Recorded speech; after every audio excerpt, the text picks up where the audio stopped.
Magic Podcast. I'm your host, Forward Progress, and on today's episode, we'll be exploring the myth of objectivity.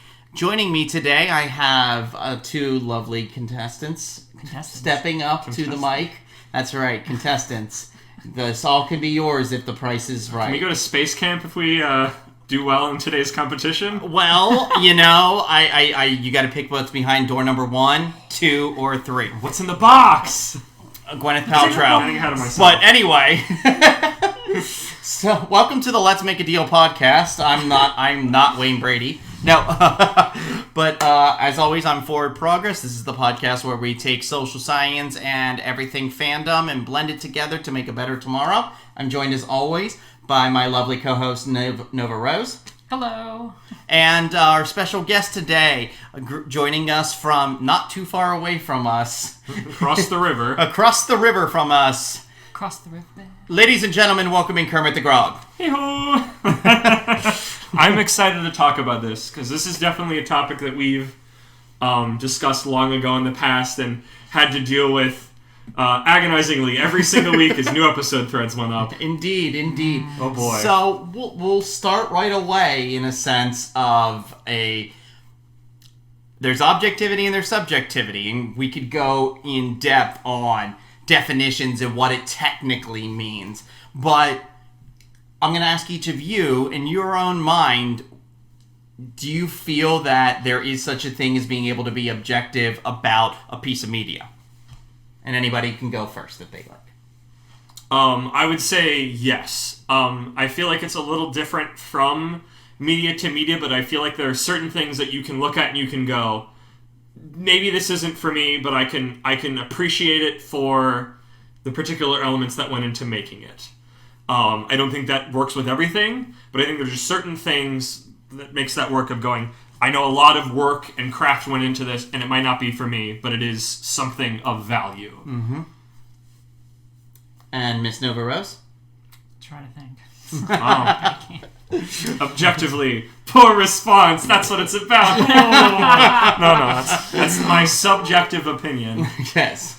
Now that we've used our terms in a sentence. But that's definitely, it's an interesting thing that I feel like you bring up, because there is a sense of what criteria goes into an objective assessment of any piece of media, be it film, television, music, book, etc. A podcast.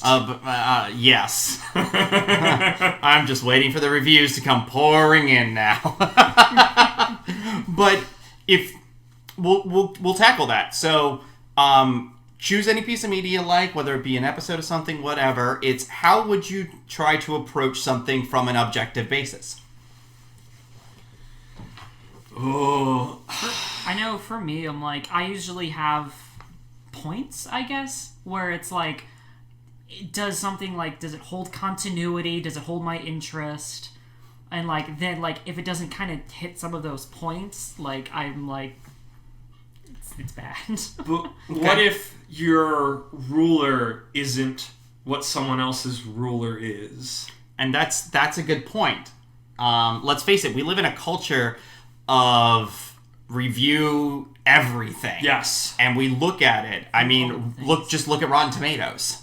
And I'm gonna come back to Rotten Tomatoes in a little bit here, but I genuinely go to Rotten Tomatoes to look at scores, but I don't base my entire opinion on what the score is of it. Is I will dig a little deeper if I'm looking and see exactly what is being said about the piece of media. But the bottom line is we all are doing this. It's ingrained in our culture at this point. So does there need to be a set of terms to make something, this is the objective, the objective norm of what we use? I don't think a single person can set an objective opinion of something, and I feel like there's an example. Hopefully, I'll bring up soon. I feel like there is a generally accepted objectivity of something. Mm-hmm. So, like, if we're gonna take it to Pony, and I'm old and have been it for a while, like, in season 1, it was generally accepted that, for the most part, most people, Party of One was a very popular episode, and the Owlicious episode was not. Like, that was just sort of the generally accepted, for the most percentage one, is this was not a good episode, people don't like this. People still liked that episode. There's people who didn't like Party of One, but that was just sort of the general, like, this objectivity opinion was made, I guess it's not really opinion, whatever, but, like, that was made via the masses coming together and that being the generally formed opinion. And that sort of became the quote-unquote objective truth of that situation. Although at least Spike from the Owlicious episode can go respond to Party of One by, dude, that's creepy. Oh, goodness. Leave it to you, honey. So, I brought up Rotten Tomatoes, and the thing I want to get into with it is Rotten Tomatoes is a great example, but we also have things like Metacritic. IMDb now does kind of a system where it tries to pull in multiple reviews. So we have these sites, these go-to sites now in our culture that everybody goes to look at not just one reviewer's opinion, but a score that is made up of an aggregate of multiple different reviewers. So there's people who praise it and people who hate it, both in the industry and out. So for you guys, what is your take on that system of looking at things from more of an aggregate perspective to make the overall determination as opposed to the individual bit by bit, you pick up a newspaper and read something? One thing that I'm noticing that has been happening lately is with Netflix, where basically right now they're in a period where they're constantly losing money, so therefore, like, if they're going to go pump a lot of money into something, it needs to be highly rated and just, like, well received. Otherwise they just cut funding, because, like, now I'm noticing if something falls, like, around the 60s area or below, like, they just cut it after the first season. Like, I'm noticing, like, the same thing happened with Tuca and Birdie, who I had 68%. But then, like, I can't even imagine, like, if they had that viewpoint however many years ago with BoJack, because I think the first season got a 69%. So if it was made now, it would have been cut. Well, and that's an interesting thing to discuss. Is that a potentially just a correlation, or is there some merit to that at this point? And it probably involves more digging. With them, they probably just don't want to lose money. I mean, I think I've seen stories of that in other things where it was like for video games, and it might be apocryphal a little bit, but of like companies are like putting a game out and of like if the Metacritic score is above a certain number that they would get paid more, get a bonus, and that just being a really like not good business, like not a safe, humane business practice to do, because Metacritic's such a I feel like they're useful. I feel like things like Metacritic and Rotten Tomatoes are useful. I feel like there are so many things that exist in the world today that it's like we just don't have time to consume all of it. There needs to be some level of I need to go look and see what's good and what's popular.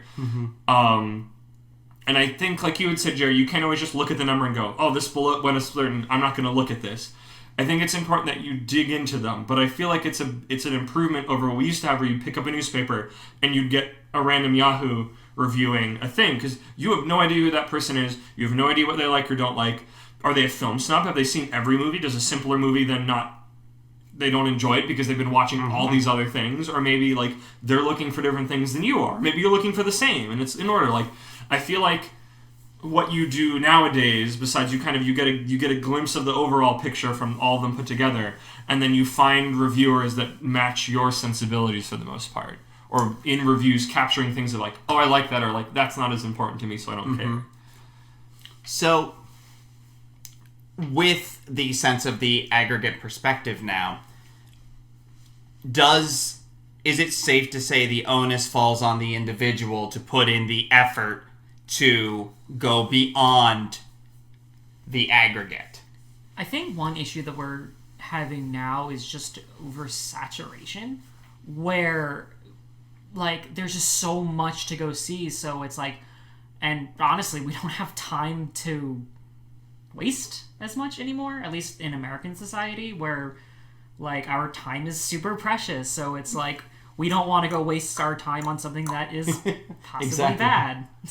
Well, and actually, that's definitely something to be said, because our money and our time is very useful. And if I'm going to spend $10 to $15 on a movie ticket, I want it to be worth it. And I know for a fact that I don't go to nearly as many films as I did when I was younger, because the experience has changed and I've grown. I have bills. I have rent to pay. This is the reality. Yeah, adulting is a reality. So there is that. But granted, that is talking from a perspective of us in our age group too, of where we're at now. You know, somebody say in their 50s or 60s right now that 20 years ago they were still in that adulting phase, so to speak. So there's definitely a piece to that, and I feel like it's there for everybody, and perhaps current economic conditions definitely play a role within that. All that being said here,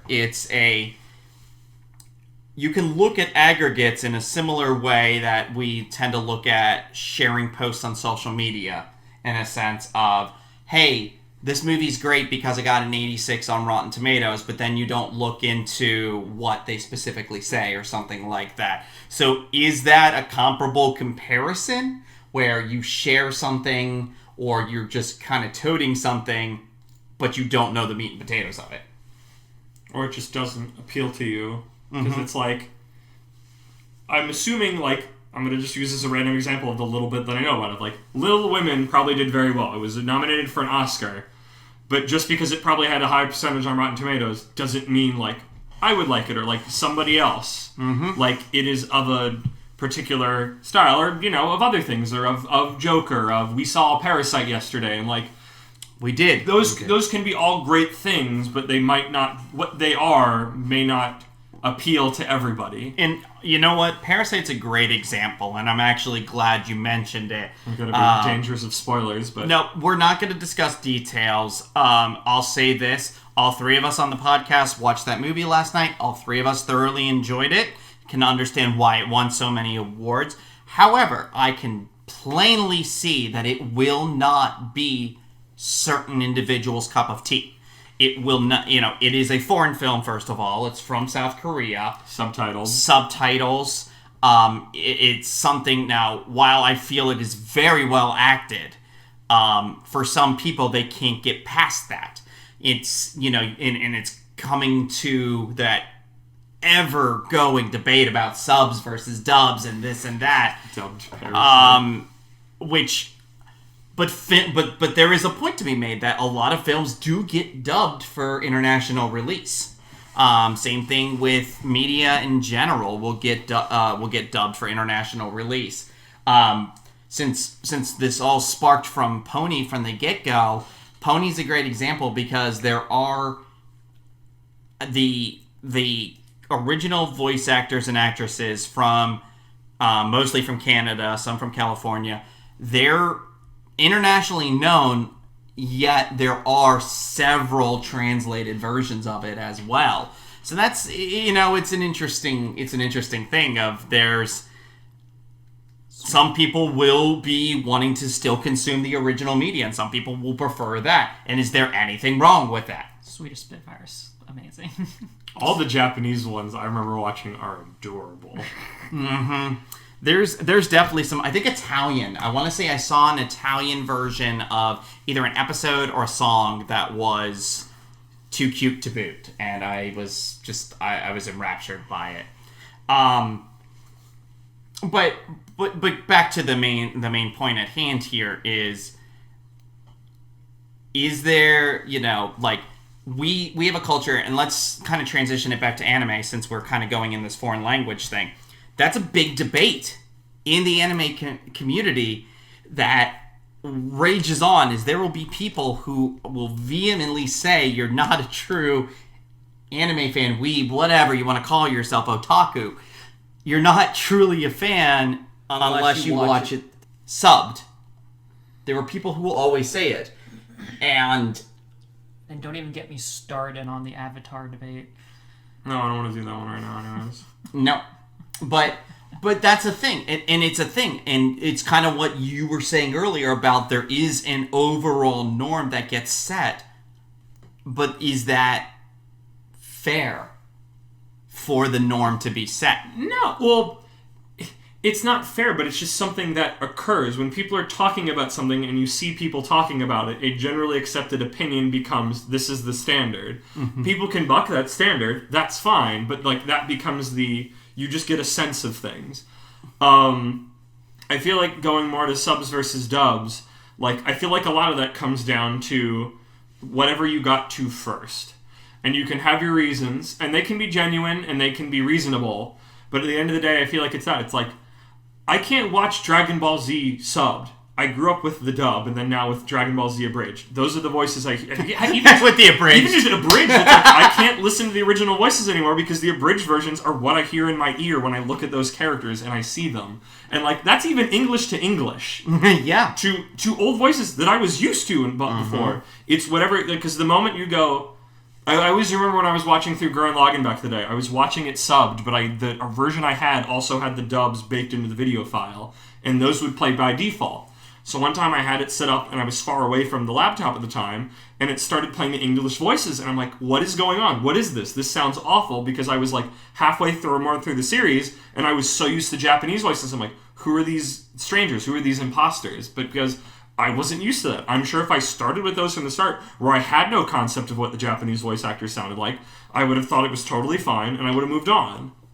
I know one issue that I've been having lately with dubs is they just use a lot of like the same voice actors for like every anime, because that's what they have. And it's like it's starting to get like the more anime I consume, it's starting to get distracting. Well, there's Yuri Lowenthal, there's Steve Bloom, there's whoever else.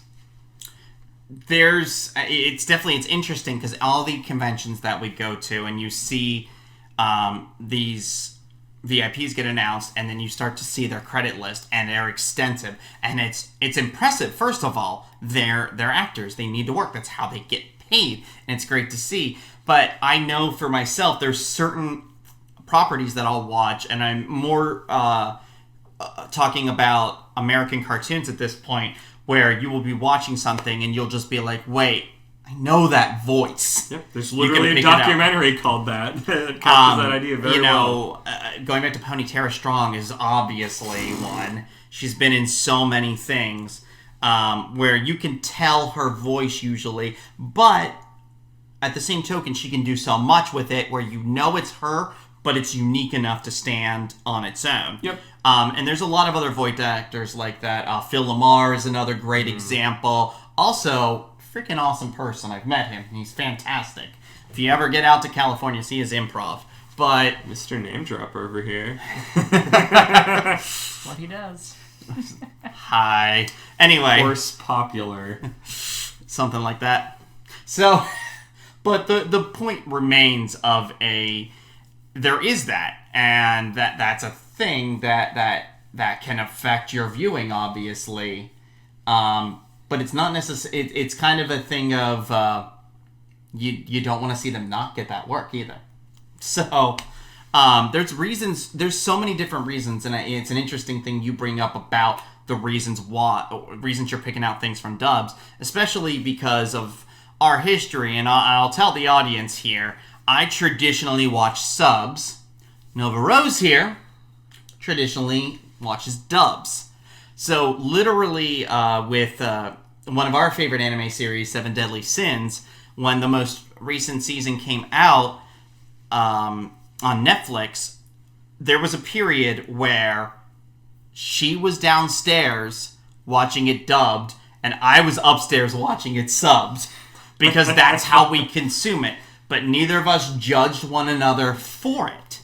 And I think that's the big thing is, even if you have a norm, you don't have to judge somebody for deviating from that norm. Oh, well, yeah, of course.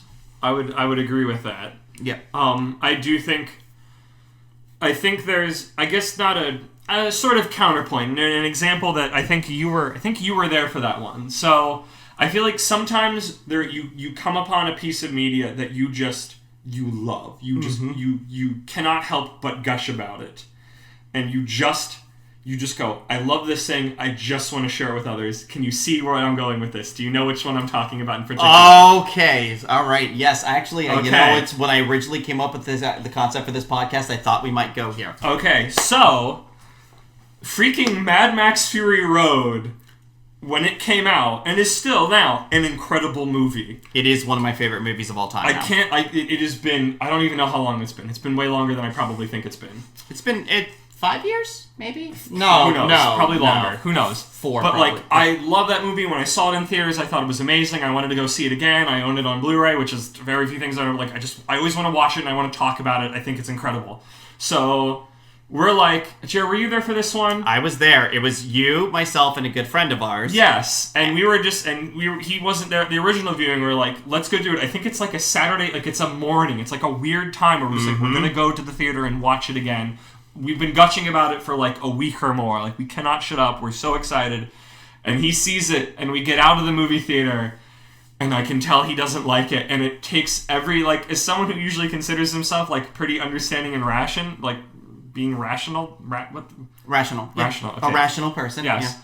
Yeah. It took every fiber of my being not to just rip into him, which is dumb because it's a movie, but it's just like, you should love this. It's incredible. It's amazing. How do you not like it? And of course he didn't like it because we freaking bashed him over the head with it. So no matter how good it is, he wasn't going to like it. And I think you brought up the number one point right there is, and we actually talked about this on the previous episode of the podcast, is expectations going into a viewing and how that affects the way that you consume the media. And do you want to, before we move on, you want to know the moral of the story is? He likes that movie now because it's been a while and he doesn't have us in his freaking ear talking about it endlessly. I didn't even know he grew to like it. Yeah, he likes Mad Max. Yeah. See what I mean? Like, it tells it. That's the moral, is don't do that. It will only be, when you have expectations, all they can do is not be met. It is always interesting to me, though, about like I know the book Aragon, like, I first read that, I think when I was a sophomore, maybe, in high school. Either way, I did not like it. I thought it was boring. Like, I couldn't make it past, like, chapter 2. But then, like, I read it, like, 2 years later, and I loved it. Well, sometimes it's time. Well, there's a time. There's also what's going on in your life. How have you grown? Because you said you were in high school. I mean, your brain is actively evolving in that state. So, of course, you look at things a few years down the line, and it's going to be different. A great example is looking back at properties from our youth at our age now, and seeing what holds up and what doesn't. And I know one property, because we've all discussed this, is because all three of us here are huge fans of the new DuckTales reboot, and having seen it now, looking back at the DuckTales from the 80s that we grew up with, it's weird watching it now because it's not good. Yeah, it's I'm gonna say a hot take, maybe lukewarm take now at this point. I loved it as a kid. I had so much fun with it, but I don't feel like it aged that well. And the other thing is, we have the new series for comparison, and that obviously makes you look at it in a whole different light. So your taste can change, your views can change. Something you thought was objectively great originally, you might no longer see it that way. And I've done that on several things. Will you allow me a moment to be grognardy and not picky, but just sort of dig into that a little bit more and think about it? So another thing besides DuckTales, which I'm going to get back to in a second, that I know that we have watched together, like looking back on things, is He-Man. And I feel like you can look back objectively on He-Man and a lot of the cartoons in the 80s and go, these are awful. They're bad, they're just there to sell toys, and they're not even good at that. But I think context, is another thing with that, of both context of view, but context of things going on. He-Man was interesting back then because there was literally nothing better. DuckTales back then was really popular because everything else, like He-Man, was garbage, and here was this glowing, almost theatrical level, like, quality thing on your television set. Back then, it was incredible by that context. That's why everybody remembers the Disney...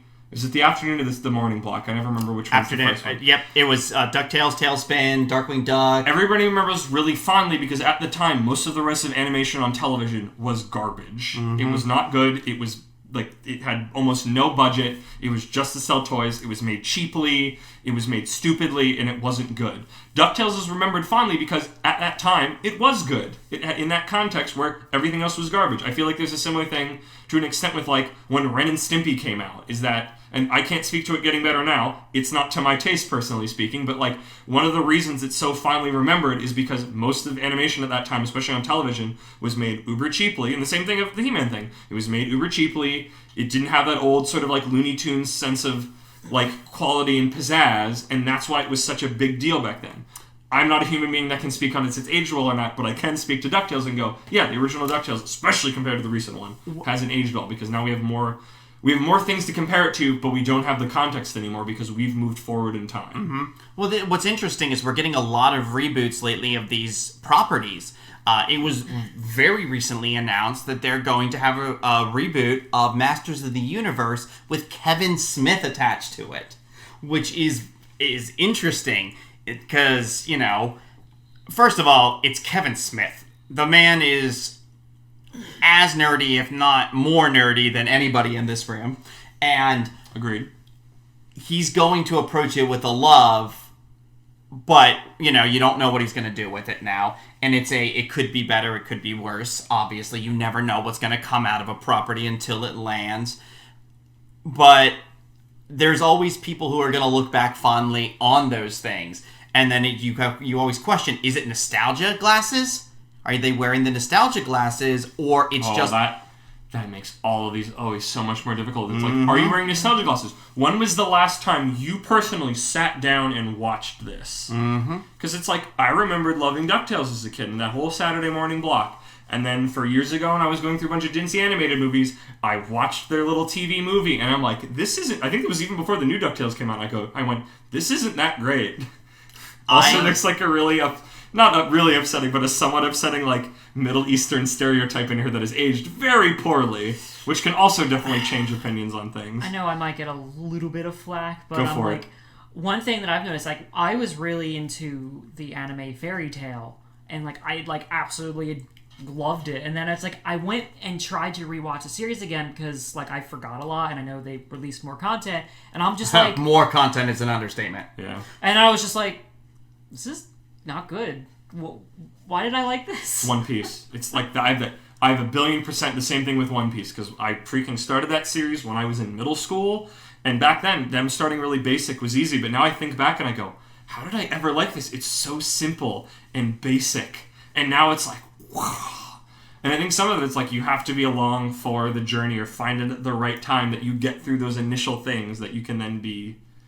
Although, I know one thing to go be said is, like, I think another thing that might add to it is comparing, where, like, you might watch some whatever that does the same thing, but, like, way better, and then, like, then your brain wants to kind of compare it to that, and it just doesn't hold up. We were just doing that with the DuckTales. Yeah. So, speaking of comparisons... Or Pony. Pony's another great example. Well, let's take that. Let's take that with Pony, because... Pony's a very interesting piece of media, franchise, whatever you want to call it. Now that we're moving into Generation 4.5, and 5 soon, is each generation was very different from one another. Each one has a unique identity of the cartoon. And it almost feels unfair to compare them with one another because they were all so unique and going for different things. But then, by extension, couldn't you theoretically say the same thing about Teen Titans Go? You could, and that's a valid... It's almost like you shouldn't compare those two things because they're uncomparable. And that's the point, at what point is comparison fair? And what point is it not fair anymore between two pieces of media? How similar do they have to be to do it? And that's where we get into things with reviews and stuff, because you have people who are reviewers who take in all of these films, all of this media, and they've developed something about what they're looking for in that. And you can't always tell what those things are necessarily, depending on how well they write their reviews. So, where is the standard for comparison fit into that sense of I can objectively say that this is better than that because ... I'm just throwing it out there. No, that's a good point. I would agree. Yeah. So I'm gonna flip the topic just a little bit here, about what it feels like to be against what is widely considered the norm opinion. And I'm just gonna throw this question out to the group of a time where you really had a different opinion than what was the norm and how it made you feel personally within a group, within a fandom, within anything cultural. And since, like regarding media, since that is the topic of conversation at hand. I know what your story is going to be, and I don't know if I have necessarily one in that same direction, but I'm definitely someone who finds a lot of joy in enjoying sort of weird, more outlier things and trying to be the champion of them. And I don't think it's the same thing. And I want to talk about yours because I think yours is a really important idea to what you're talking about.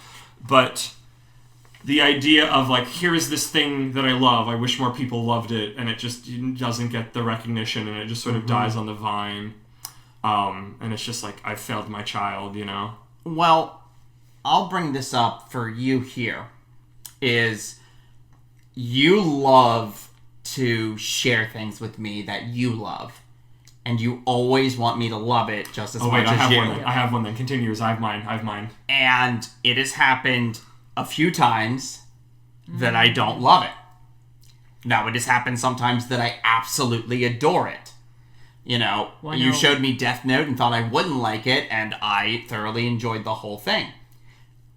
And then you showed me Devilman Crybaby, and I could barely make it through. Not for everyone. No. Not even for many.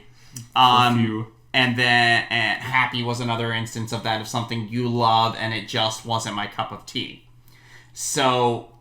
Then, BoJack. Now, BoJack was a property you showed me, and I fell in love with right from episode 1. Mm-hmm. And I still want to cry tears of it ending. But, point being... From your perspective, what does that do for you?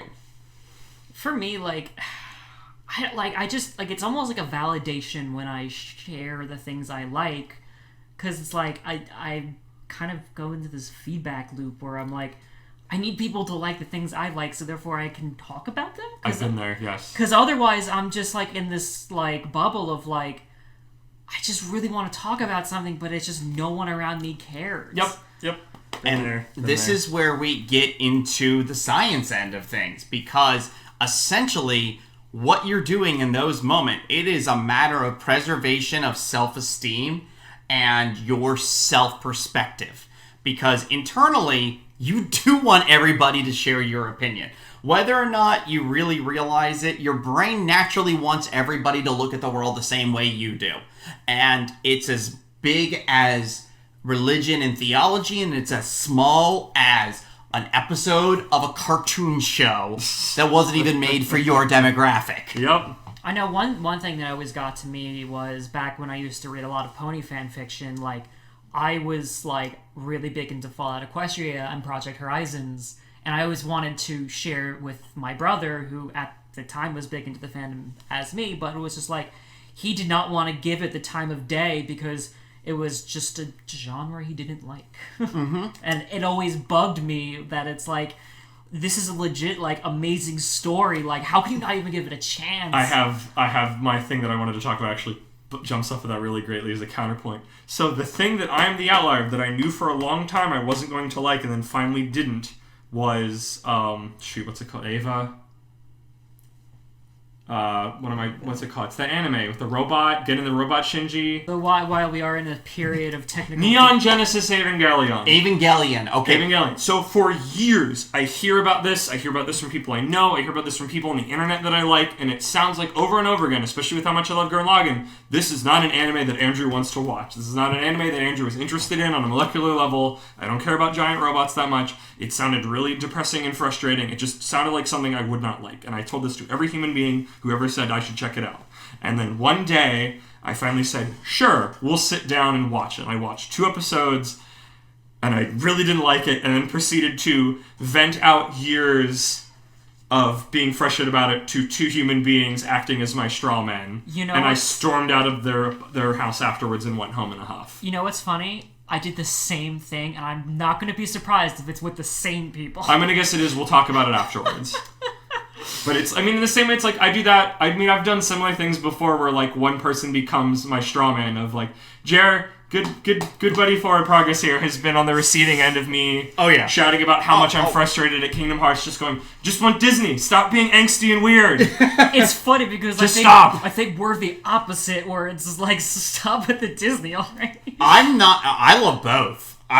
I've said this, that I think we could make a beautiful trifecta panel where Andrew is Disney, we have a Square Enix angle, and then I'm the guy in the middle who loves just putting it all together. Well, to be fair, I think Kingdom Hearts 3 did do a lot better job at putting, like, the Disney character, except for the Frozen World. Fuck them. Anyway, okay. I'm going to move on from that. I want to get to your story, Jared, because I have another jumping off. I have a couple, I've got many jumping. So I've had a few instances, and we discussed this a little on the previous episode of the podcast. There's been a few episodes of, one episode of Pony in particular, I remember, where I was the odd man out, which was, I believe, a heartwarming tale that I thought, I saw it, and I commented 3 words, worst episode ever. Can't freaking comic book guy. Jeez. And, wow, I really went there, didn't I? Okay. Do you understand my scorn? Yes! It's almost like he's a caricature meant to be mocked. I love you, buddy. It's okay. I can grow.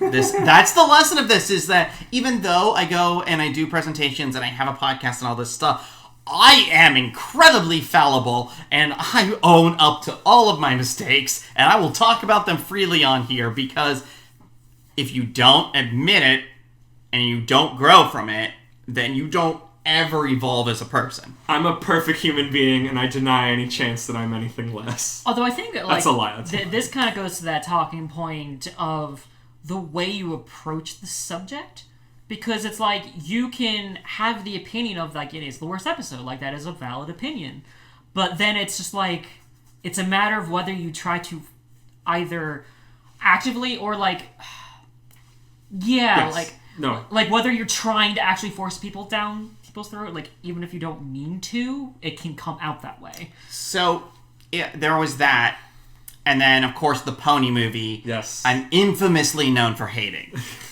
And So bad. it took me a while to calm down about it. Correct. And it was a sticking point for, like, months. Yeah, and I'm glad I learned a lesson from it, because I came to a lot of realizations about how much effort went into it, and all of the things that could have been. And again, I hate to repeat stuff from the previous episode, but there's so many different people that touch any one of these pieces of art, of media that we consume, of creating, especially animation. You have writers, you have script editors, you have producers, you have animators, you have directors, you have all of these storyboard artists, etc., etc. Each of them, voice actors, all of this, that each touch a piece of that on the way, and each of them influences it. So something that may have started out as potential gold might turn into a turd in the dirt. Pardon the expression. But it happens. And realizing that it's okay, and it wasn't, I'll freely admit I still don't like it. Just fine. But that's fine. That's fine. I'm not going to front on anybody who did like it, because it's not my place to take away somebody else's happiness. But boy, is it fun to actually have a discussion about it. Oh, no. And also, sometimes you just need to, like, burn through those emotions, that even if you want to think logically, you can't, and you just have to be with them. And sometimes you're a butt. Sometimes we're all butts about things. Mm-hmm. And that's just how it goes. I'll never forget. I don't even remember what episode it is. I think it was the one with the flower, where they have to, like, go on this quest. It was a Discord episode Three's a crowd? Three's a crowd, Is it the D&D one? No, it's the one with Cadence. No. Yeah, it's the one with Cadence. And the Blue Flu. Discord. And I just kind of went on this weird tirade, and I remember I just got into it with you. I don't remember this. I genuinely have no memory of this, but there's a lot of things I don't have memories of, admittedly. It was not blocked out, just it's not there. Overall, though, the interesting thing about all of it is a matter of this happens daily to a different extent for different people. But all you have to do is log into social media to hear all of it. Yep. And where does voicing your opinion cross the line? Where is it just voicing your opinion? And where is it forcing your opinion? Are you a jerk about it? Are you still steamy in either direction about it? Mm-hmm. I feel like that's the key factor. Is that because right now we're sitting here and we're having a genuine conversation about you didn't like it, and I said I enjoyed it, and we're fine. Yep. Because we're further away from the epicenter of it happening, so we're not as steamy about it. Well, then that brings up does time really heal all wounds? Yeah, it does. Although, one thing I have noticed that some people do is they'll, if they really like someone, even if you're hey, if you try to open up that discussion about, either its flaws or whatever, they just shut down and will just defend it to death. Yep. Sometimes you can't move them an inch, and sometimes that's closeness to the epicenter, and sometimes just that's how it is. There are certain things that, when brought up, I'll go I'm sane and rational, and a certain topic will come up, and I just instantly become a goblin. I can't help myself. Again, that's your brain.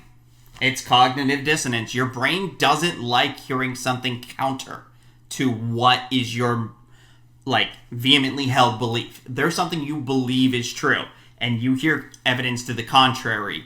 Your brain is ow, owie, ow, get it away, big send it away, I don't like this. Thanks, I hate it. And it's one of those things that there's been lots of studies about misinformation, and people will be presented with evidence disproving something, proving beyond a shadow of a doubt to somebody else that this thing that they believed is not true. And it just makes them dig their heels in more. Exactly. So messed up. Because what do you do? Yep, because your brain is no, I gotta protect my self-worth, my self-image, my self-esteem. Yep. My personal favorite is if you don't like Rick and Morty, you're not smart enough to get the joke. I love that meme used freaking sarcastically. You have to be a certain amount of intelligence to appreciate, and then they usually pop in different shows and swap all the references around. But I laugh at that. It makes me giggle so much. Because I've watched it. It's good. It's not bad. Yeah. It's just, it's not necessarily my hype. Yeah, that's fine. If you're watching it, I'll watch it with you. It has a particular sense of humor that doesn't jive with me. Now, don't get me wrong. I enjoy the crap out of getting swifty. But I turned myself into a podcast, Marty. I'm Podcast Rick. Pickle Company Rick will still be my favorite one. I've done all those. Yeah. I lost my track of thought now, guys. Into Pickle Company forward. I'm Pickle Company Rick. Okay, this is done. All right. Where were we? All right, so, but that, getting back to the, kind of the subjectivity thing, is every time you consume something, and I think we've brought it up, talking about that sense of protecting your self-esteem, the way you go into consuming a piece of media, doesn't that all just add to the knowledge that no matter how hard you try to be objective, there's always going to be some sense of subjectivity in your opinion? Correct, yes. I'm going to use this moment to do the thing that I've been wanting to talk about from the beginning of this, of my little theory of, media currency. And 1,000,000,000%, I've already had this conversation with you about this before, because I always do it when we talk about the Pony movie, because I learned it in other things. So, I'm of the theory that when you're going into a movie, you start with a certain amount of currency with it. That you're okay, movie, you've got this much with me, let's go forward. And every time the movie does something you like, you'll get money back. Your pile of currency will grow. And anytime something happens where you're like, I don't know about that, it takes some of your currency away. Now, where things get interesting is where you drop into the red, when you pass 0 into the red zone. When you're there, every single little tiny nitpick that you would have never noticed if you were in the green just digs at you. Mm-hmm. Literally every tiny little thing. If anybody else watched the movie, they would go like, I didn't even think about that. I didn't know that. And that will just, every time you hit one of those, you go more and more into the red, and it's just this continuing thing. And that can be set on just things that happen right at the beginning of the movie. One of the things that first let me like crystallize this was I used to watch through all the Disney animated movies in order with a friend of mine, and we watched The Black Cauldron, and right from the beginning moment there was a character on, the main character came on screen and he did a thing, and I found it charming and liked him, and she didn't like it and didn't, and from there we just completely, I'm making my hands like an opening graph of one going up, one going down, and we just from that moment on completely split of, oh, this thing that happened, I liked it, she's like, oh, I hated that. And it was just from that opening moment. And then on top of all that, that can be affected on how you come into the movie. If you had a bad time coming into it, if you were in a bad mood or had something happen, i.e. the thing I was talking about with Forward, when like his car broke down on the way to the movie, which, you know, I think in some small ways played into that. He would have had, when he would have gotten there, if he had gotten there, he would have been in a stressed out mood and he would have had less currency. And if there was something that he didn't like out of the top, that could have put him in the red. It's very rare you can get back out of it. It can happen. But, like, that's what's so crazy is just, like, any particular given thing. You could just come in and going, like, I only had $1 where I should have had $5. And if you had $5, you would have loved the movie. But because you only had $1 from your day was stressful, something happened, your phone was ringing a lot during it, it can completely change your thing. And that's why it makes it so scary and hard to try to be subjective about, or objective about any media you consume. Because it can just be just how you're feeling that day. Yep. And you have no idea or the ability to separate that from yourself. Although I know one example of me actually going out of the red is I remember like I watched Sword Art and it was just like I was really into it, and then after the first half of the season, like it just started going down because it was just like I wanted to go see more of the first half, and it was just like Gun Gale came out. And then Gun Gale came out and I was like it was starting to go back up, but then it went back down again. But now Alicization came out, and I'm just in love with it. Like, I love everything about it. Like, I am in the green now. Shows have a little bit more leeway with that. Like, a movie is just, here you go. This is your one shot. A show you can do an episode and go, okay, I didn't like that. Come back, watch the next one. I feel like it works kind of with other stuff, but movies is where it works the most. There's an interesting point I want to bring up going off of that is... and I just ask this as a question, is if you've ever watched a film and you walk away with it going, I'm very interested to see when it comes out on DVD and Blu-ray and see what the deleted scenes are and the extra stuff that didn't make it into this cut because I feel like it could have been better and I want to see what else wasn't in it. Yes. Yeah. Yes. The most recent Underworld movie was like that for me because I love the world of Underworld. I love most of the movies.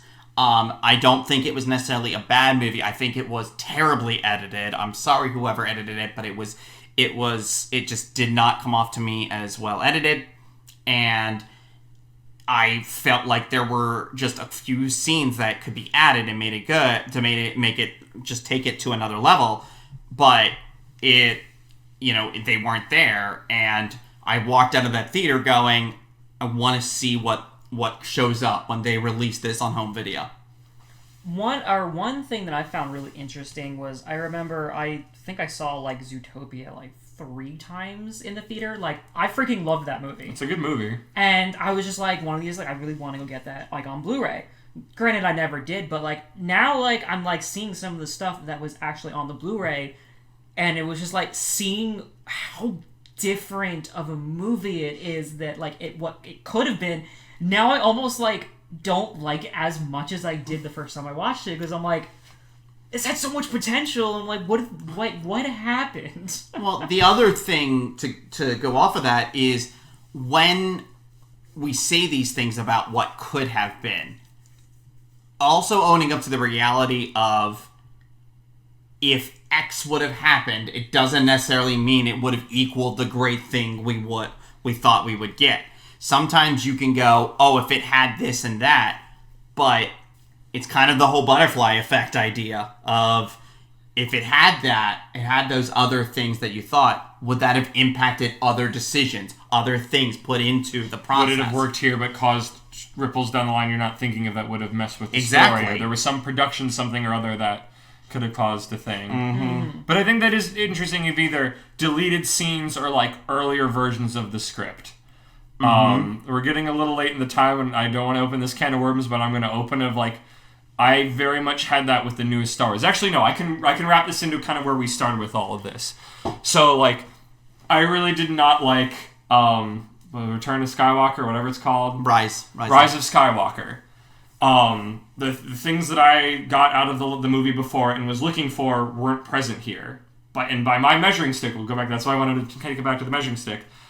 It wasn't what I was looking for. But my friend, it was exactly what he was looking for. And all the things that I didn't like about it, it was specifically things that he enjoyed about it. Mm-hmm. And that didn't make... Neither of us was objectively right or wrong. We were just looking for different things. Mm-hmm. But, like... Can you say one of those is more... Is there... I mean, I guess it goes back to objectivity. Could one of those objectively be more valid than the other? Because it was like... I was looking for... It's like... I wanted to continue this train of, like... It's not all black and white. Things are kind of gray. We're dealing with classism and all this other, like, kind of more heavy topics and things not being so cut and dry. And it was a lot more just sort of emotionally based. And then I felt like Skywalker was very, like, we need to hit all of the buttons and stuff for the Star Wars fans so it can mechanically get to the end and, oh, Palpatine's back and this happens and we tick this box and we tick this box. And it's like, if you're there for those boxes being ticked like my friend was, you'd love it. Like, if you were down with Palpatine and the story of Darth Plagueis the Wise or whatever the heck that is, it's like, you're jazzed about that. But it's like, that's not what I wanted. I wanted this, like, interesting, intriguing, mature, like, like feeling things and seeing the characters like that stuff and not being so mechanical. But, like, again, that's what I was looking for. That's not what my friend was looking for. You know, my friend was looking for something else. We both had valid reasons for what we were looking for, and that changed our opinion of it. It's an interesting thing because there's been at times, and Star Wars is a fantastic example of this. Star Wars is an infinite worm can it really up for is. Any of this stuff. There were times where I wondered if I share my opinion on this, just a very simple I liked it or I didn't like it, am I going to just be fed to the wolves just for saying those words? Or are you just part of the noise? Are you just saying, if, like, that was what's like, I would only talk about it to people in person, so it's like, why do I need to be another person on the internet shouting about this? Or just even putting it out there as politely as I could. Like, it's just, why be a part of the problem? I remember, like, you know, like when we saw, what was it, Rise of the Jedi? Or Rise of Skywalker? No. The Last Jedi. Last Jedi. Last Jedi was just like, I remember we went and saw it and we're like, oh my gosh, like everyone is going like to love it. Like I want to like see like what people are talking about. Yeah. And it was just people screaming. Yeah, ditto. And I was right there with you. It was just like, it just got to a point where I'm just like, can just someone say something good about it? You feel crazy because you're just like, I like unabashedly loved this, and you just hear like, not even like I disliked it, but like screeds, and you're like, you start doubting your own brain. You're like, did I miss something? Like, what's going on? You know, I feel like that plays into it. I've had conversations in quotes with my brother about this, and like he gets so vehement about it. Mm-hmm.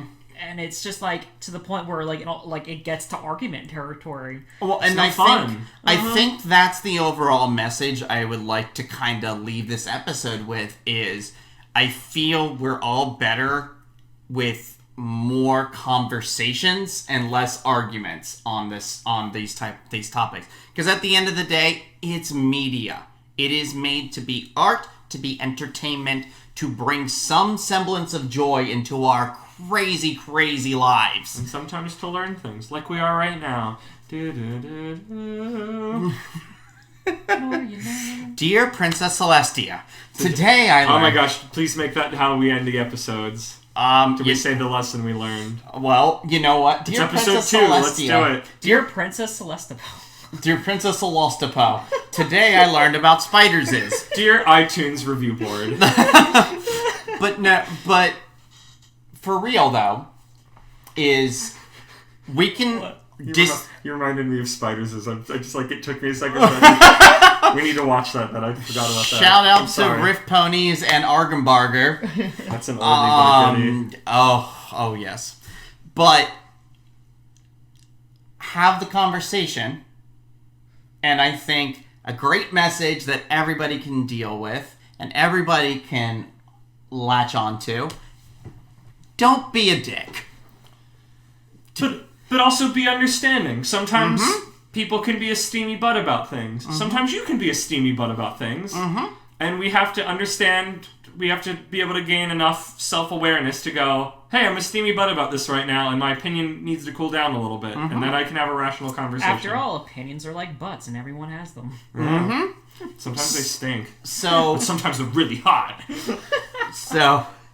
Yes. So it's okay to like things. It's okay to hate things, and it's okay to be different from somebody else in your opinion. And it's okay to be different from the norm opinion. That's like your opinion. Sounds of choking. Sounds of a scuffle. My fiance, ladies and gentlemen. Woo! Okay, so... that being said, I think we're about out of time, so we're going to start wrapping up here.